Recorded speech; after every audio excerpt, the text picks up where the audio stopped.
Hello, hi guys, চলে আসলাম নতুন একটা ভিডিও নিয়ে। তো দেখো মাহির সোনাকে আমি স্কুল থেকে নিয়ে আসলাম এখন টোটো করে।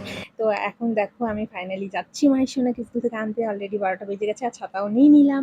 আর আজকে এত রোদ্দুর উঠেছে না, আমার স্নান, পুজো, রান্না সব কমপ্লিট হয়ে গেছে। আজকে অনেক দেরি হলো। তো দেখতেই পাচ্ছ, তো মাহির সোনার স্নানের জল রোদ্দে দিয়েছি এখানে, আর যে এসে স্নান করাবো। আর দেখো আজকে কত কাপড় ধুয়ে দিয়েছি, কারণ ভিডিও করে করে না শাড়িগুলো জমিয়ে রেখেছিলাম। তো আজকে রোদ্দুর উঠেছে, আজকে দেখো ধুয়ে দিয়েছি শাড়িগুলো সব, চাদর টাদর অনেক কিছু ধুয়েছি, অনেক কাপড় ধুয়েছি সকাল থেকে। তো ফাইনালি আজকে 12টা অলরেডি বেজে গেছে, সেই জন্য ভাবছি কি আজকে টোটোতে যাব, টোটোতেই আসবো। আর হচ্ছে এই দেখো, আর অনেকটা রোদ্দুর উঠেছে বাইরে।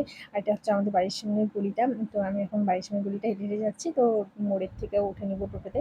তো দেখতে পাচ্ছ গলিটা পুরো ফাঁকা, কারণ এখন অনেক রোদ্দুর উঠেছে। তো আর দুপুরবেলা কেউ বাইরে থাকে না, কারণ বাচ্চা কাচ্চারা স্কুল যায়। আর হচ্ছে ছাতাটা টাঙাই নেই, কেন বলো তো, হাতে নিয়ে নিয়েছি, কারণ আমার না একটা অভ্যাস আছে যে এখন বৃষ্টির দিনে না, বা রোদ্দুর উঠুক বা বৃষ্টি পড়ুক, আমি ছাতা সবসময় হাতে নিয়েই যাই। সেই জন্য আজকে আর টাঙাবো না, কারণ যেহেতু টোটোতে উঠবো ওই সামনের থেকে।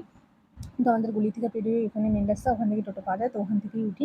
সেজন্য একটু জায়গায় হেঁটে আসলাম। আর এই দেখো ফাইনালি এখন টোটো তুলবো, আর রাস্তাঘাট পুরো ফাঁকা, রোদ উঠেছে। এই দেখো ফাইনালি মাহির সোনাকে একটু ছুটি দিয়ে দিয়েছিলো, নিয়ে চলে আসলাম। তো ভিডিওটা কেমন লাগছে কমেন্টে বলো। আর দেখো মুখ পুরো শুকিয়ে গেছে, কারণ পুরো রোদ উঠেছিল না সারাদিন স্কুলে। তো টাটা, দেখাচ্ছে নেক্সট ভিডিওতে। ভিডিওটা কেমন লাগলো অবশ্যই